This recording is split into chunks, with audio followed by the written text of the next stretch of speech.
Que tal? Boas tardes. Para a maior parte dos polígonos mexilloeiros, a semana vai comezar como rematou esta, co 73% dos polígonos pechados. As últimas análises sobre a presenza de toxinas nas rías non cambian o panorama. Aínda así, a calidade do mexillón que está no mercado está garantida. Estamos nunha situación na que hai 3/4 partes das zonas cerradas por toxina, básicamente lipofílica, algo de PSP, pero o principal é lipofílica. Nunha cafetería de Ribeira decidiron non quedar de brazos cruzados ante a situación que se está a vivir en Gaza. Decidiron achegar o seu grao de area. Puxeron un peto no seu local co obxectivo de recadar fondos para unha familia gazatí que malvive en tendas de campaña. Os fondos recadados envíanllelos a través dun banco estadounidense para que logo poidan ali adquirir auga, comida e medicinas. Somos máis xente boa que mala, e a xente boa é a que ten que concienciarse e axudar un pouquinho, dar un segundo, un tercer paso. Só lle pido a xente que se poña na pel deles. E hoxe tentan comprobar se a Pedra da Valar se move os milleiros de persoas que participan na Romaría da Virxe da Barca de Muxía. Andrea Otero. Sí, segunda fin de semana de setembro en Muxía celébrase esa tradicional Romaría da Virxe da Barca, unha das máis antigas e multitudinarias de toda Galicia. Agora mesmo está sendo esa tradicional misa cantada aquí no exterior e tamén aquí detrás está esa Pedra de Valar que despois de 11 anos volveu moverse.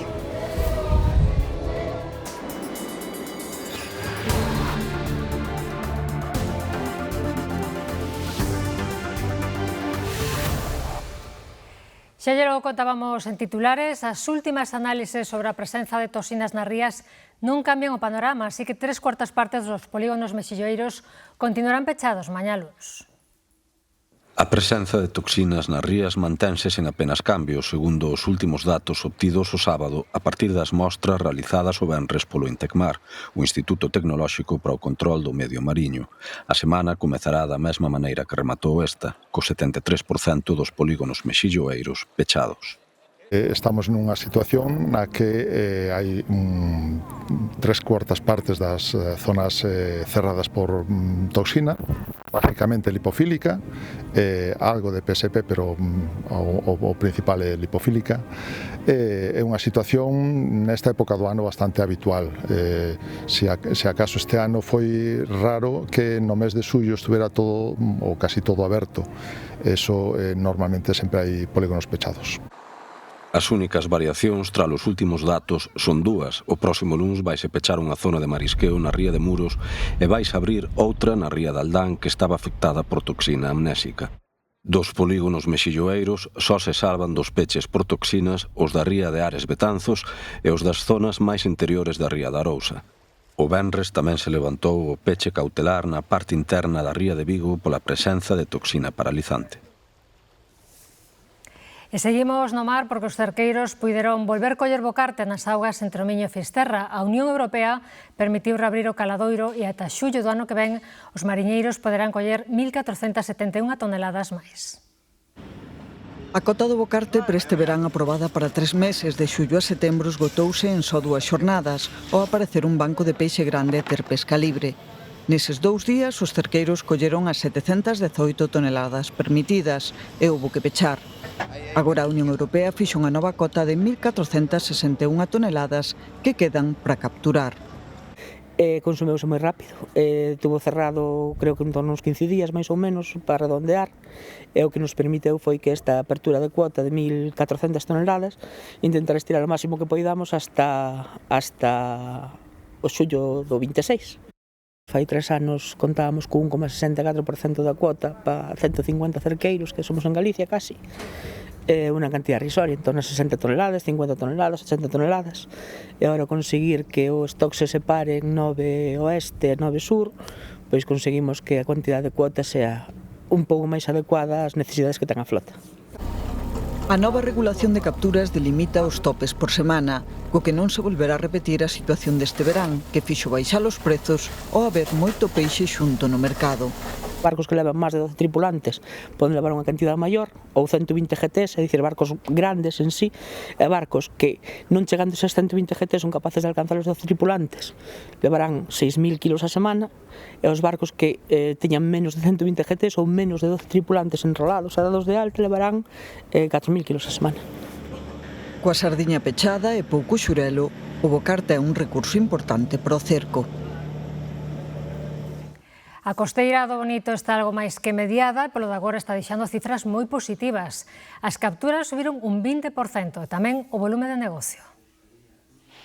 A costeira do Bonito aínda non rematou, pero se o tempo non empeora, agárdase que sexa mellor que o ano pasado. Xa van un 20% máis de capturas. A 31 de agosto tiñamos 1.300 toneladas comercializadas, son 230 toneladas máis que o ano pasado, e un volumen de negocio de 5 millóns de euros, un incremento de un 5%.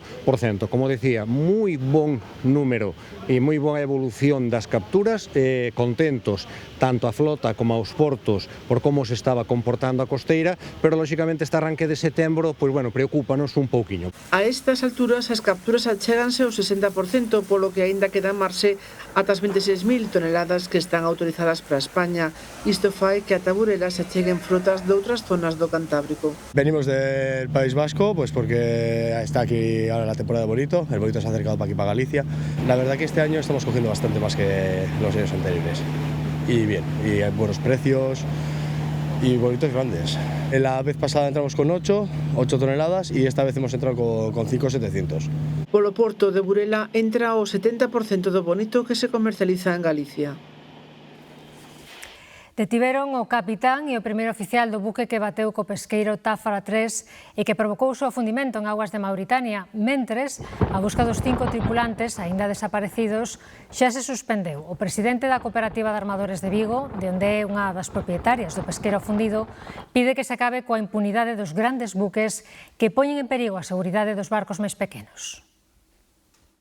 Tenemos que revisar estos protocolos internacionales. No podemos seguir manteniendo y jugándonos la seguridad de nuestras tripulaciones, de nuestros buques, con acosos por parte de grandes buques, factorías rusos, turcos, especialmente de esas dos banderas en este momento en ese caladero. Y quien dice ese caladero dice otros caladeros. Nosotros, igual que pasó con Pitancho, igual que pasó con el Georgia, igual que pasó en muchos naufragios, que desgraciadamente estamos muy acostumbrados, seguiremos colaborando en la búsqueda de los cadáveres porque es una ley de mar. Cambiamos de asunto e achegámonos ao Camiño de Santiago. Nos primeiros días de setembro, a afluencia de peregrinos baixou un chisco. Aínda así, a tempada está a ser positiva para os albergues que dan acubillo aos camiñantes. Estivemos nun deles, no de Arzúa, onde a ocupación se sitúa de media ao redor do 70%. Cada ano que pasa a temporada do Camiño vai alongando nos meses e isto fai que a afluencia de peregrinos tamén vaya mudando. Houve épocas moi boas aí a principios de temporada, porque ahora estírase máis a temporada de peregrinos, e que foi moi ben marzo, abril, Semana Santa, moi boa, pero despois hubo un baixón así, junio, julio, e incluso agosto estaban dicindo que non foi como ano pasado. Di o presidente da asociación, que tamén resenta un camping, que coa tempada aínda sen pechar, os albergues de Arzúa están satisfeitos este ano. Cada vez somos máis hosteleros, repártese un pouco máis a tarta, e hai certos momentos que cando disminuya un pouco a afluencia, pois algún albergue que en vez de estar ao 80%, pois está ao 50%. Eso é normal. Cando hai para todos, hai para todos. Na media, nos estamos aí sobre el 70%. Estamos bien. Temos 46 camas, e vamos, podemos decir que durante a temporada temos unha media de 35, 40, 30, máis ou menos de ocupación. Bien, moi bien. Contento. A maioría doite reservar con antelación, aínda que hai peregrinos que buscan aloxamento ao chegar. Eses son grupos poden atoparse con problemas para ter sitio. Bueno, lo teníamos contratado ya, desde el principio. Nosotros que somos 5, para conseguir albergue, vinimos a lo primero que encontráramos, pero que va, todo reserva. Pero yo quiero una habitación individual para tener baño y demás y tal. As previsións apuntan a unha tempada do Camiño positiva, pois a afluencia de peregrinos estivo moi repartida. El mes de marzo y abril, por ejemplo, fue mucho mejor este año que el año pasado. Bajó un poquito julio y agosto por el tema de los incendios, pero lo que es la media, más o menos, está siendo igual, ¿no? Ahora te suele venir mucho mexicano, mucho estadounidense, gente con capital muy alto. A diferencia da tempada pasada en que os meses de maior ocupación foron os de xullo e agosto.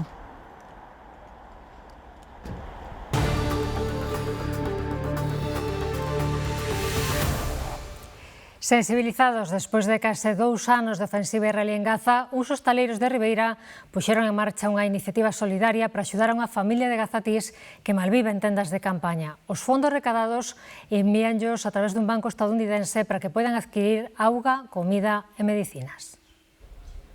No mostrador deste café de Ribeira hai un peto onde depositar donativos para unha familia de Gaza. A idea foi de Natalia, a muller do dono. Coñeceu por Instagram a Ba, un rapaz de 17 anos. É un dos máis de 2 millóns de palestinos desplazados dos seus fogares na franxa de Gaza. Agora vive cos pais e 2 irmáns maiores e con ata 50 parentes, entre primos e tíos, en tendas de campaña necesitados do máis elemental. A idea con estes cartos é que eles coman, é que eles beban, é que eles teñan medicinas, con moi poucos cartos, pero eles están recibindo axuda de todo o mundo. Esta axuda vai por unha página que a recibe unha chica en Estados Unidos e desde Estados Unidos, desde o Chase Bank, vai para o Banco de Palestina. Esta é unha pequena axuda que lle estamos facendo moita xente a nivel mundial. O diñeiro é importante e tamén se poden facer doazóns a través de Bizum, pero Antonio e Natalia consideran imprescindible facer visible o drama humanitario dos palestinos. Gaza, en Cisjordania, en todo Palestina, non? Que isto xa non é da hora, desde o 48 hasta ahora é tremendo, pero ahora non é que sea un genocidio, isto é peor que un genocidio. Están arrasando todo e non teñen agua, non teñen comida, non teñen menciñas, non teñen nada. Están nas colas da fame que ainda por encima lle pegan tiros. Thank you, Roberta, for your help. Va fala árabe e un pouco inglés. Asediados en escapatoria coas fronteiras pechadas, contalles que lle gustaría vir a España, aunque é imposible solicitar asilo desde Gaza. Somos máis xente boa que mala, e a xente boa é a que ten que concienciarse e axudar un pouquiño, dar un segundo, un tercer paso. Só lle pido a xente que se poña na pel deles, que vexa que estes 17.000 meniños que xa morreron estes 2 anos, que foran fillos ou netos deles. E aí é cando se van a dar conta do drama humanitario terrible que está pasando. E entre todos podemos conseguir que haxa un alto ao fogo, ou que incluso se chegue a un arreglo. Nesta segunda fin de semana de setembro, Muxía celebra a súa romaría máis famosa e multitudinaria, a da Virxe da Barca. Seguindo a celebración está Andrea Otero. Sí, efectivamente, segunda fin de semana de setembro e Muxía celebra a súa tradicional romaría da Virxe da Barca, unha das máis antigas e multitudinarias de Galicia e declarada de interese turística nacional. Ao longo da xornada haberá misas como esta que está de saber, a da unha ao aire libre, e agora será a procesión ata o porto para bendecir as augas, pero tamén haberá máis misas no propio santuario da Virxe da Barca. Tamén despois, ás 2:30, será a tirada de maior traca de bombas de toda Galicia e, por certo, nesta romaría as pedras teñen un gran simbolismo e este ano, despois de 11 anos en apenas moverse, a pedra de Abalar, pois, volveu a facelo, a moverse.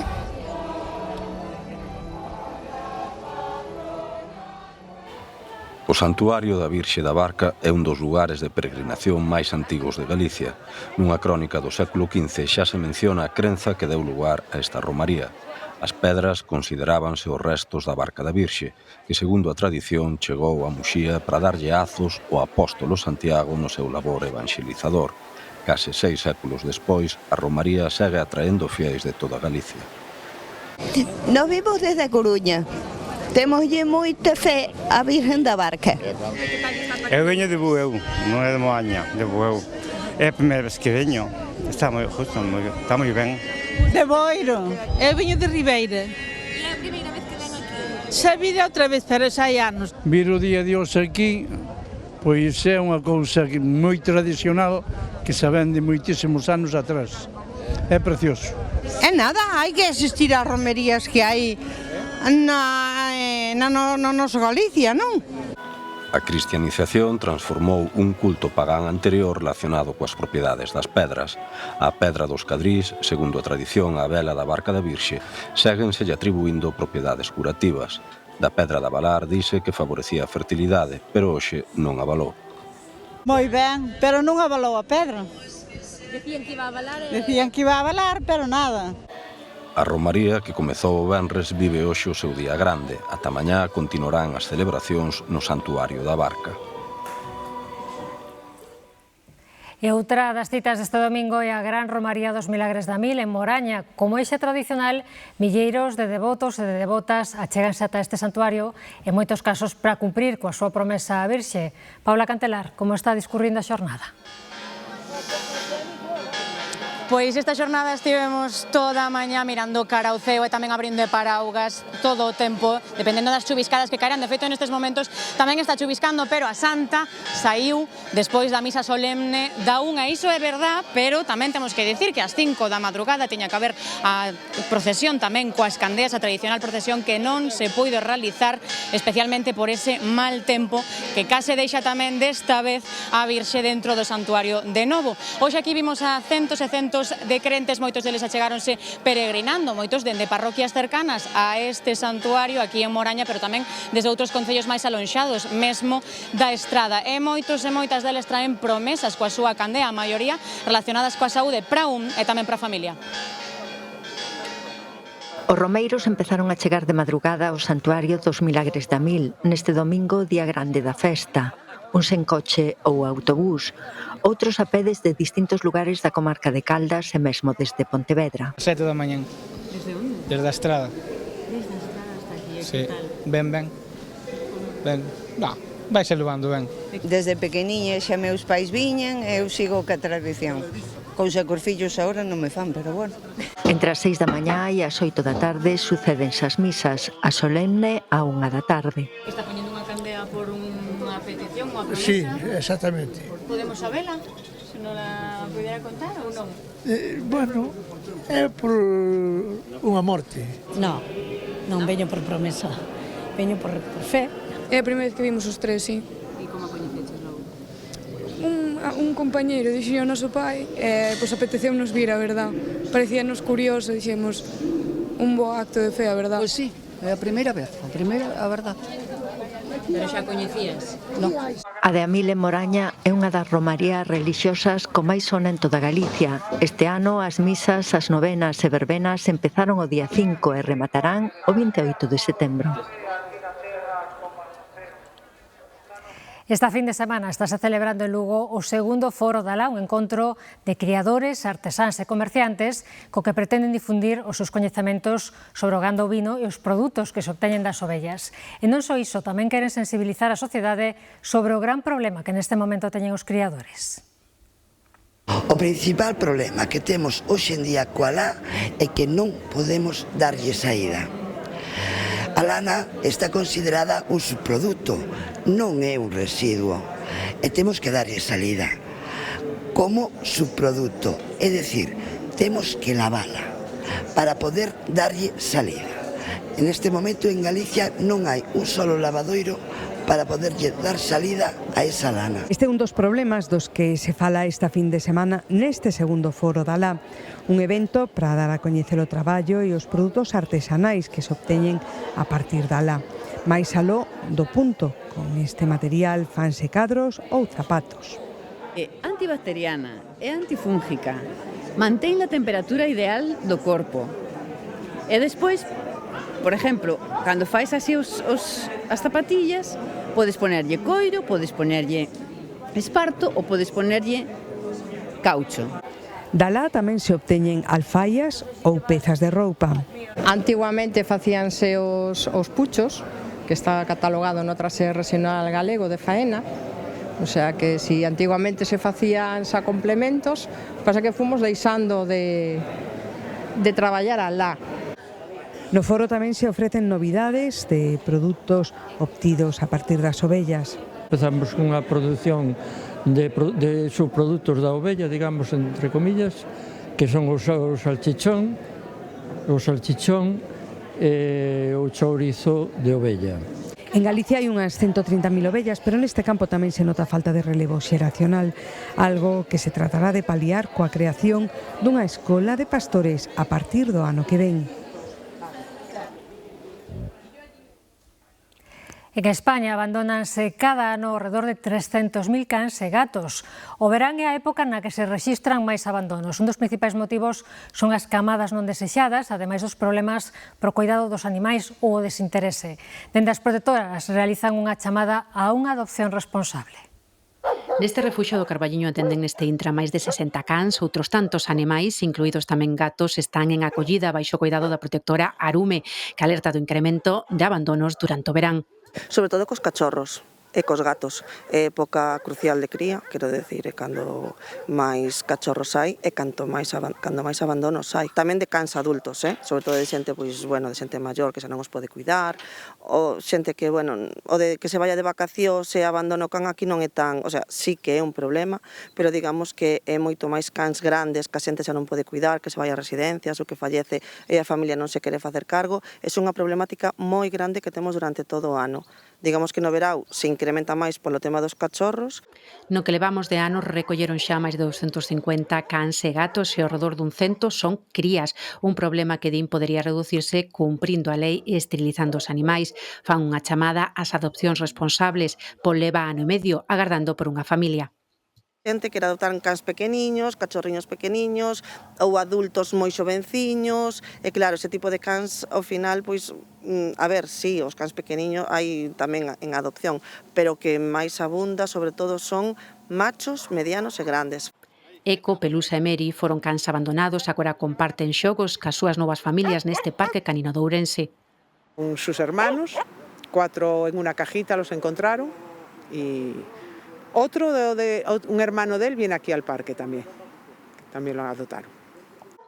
España é un dos países da Unión Europea onde se rexistran máis abandonos de animais, case 300.000 cans e gatos ao ano, especialmente no verán.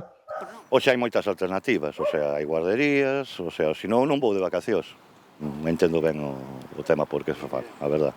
Eso que non os queren. Que deberían de tener más responsabilidad, más cuidado, y si no la puedes tener como un bebé o como un niño, si no puedes mantenerlo, pues no lo tengas. O abandono considerase unha infracción grave con multas de entre 10.000 e 50.000 euros. O Concello de Friol é o único galego que pode converterse no mellor destino en España para unha escapada rural neste 2025. Compite por ese título con outras 9 localidades. As votacións na rede xa comezaron e o Concello anima a todo o mundo a votar. Para os que naceron aquí, non fai falta votar, sempre foi o mellor sitio para min. Tamén para os que a escolleron para vivir. Está moi ben para vir a facer unha escapada ou a ir a vivirse. E agora está a un paso de ser o mellor destino rural de España. Friol é un dos 10 finalistas do concurso da plataforma Escapada Rural. Solo formar parte deses 10 finalistas que teña pois, o movimento que xa está tendo, xa fai que nos vexan. Si ganamos sería impresionante. Tributos non lle faltan. Paisaxe, arquitectura, gastronomía. E temos o pan de Ouzá e o queixo de Friol. É cousa boa. A verdade é que ten moitas cousas boas, ten moi boas comunicacións, ten moita cousa para ver, despois é un sitio moi tranquilo. Este paseo a carón do río Narla é un dos espazos naturais preferidos dos veciños, pero non é o único co que conta o seu municipio. O Concello animos a todos a votar para que o seu municipio se alce con ese primeiro posto.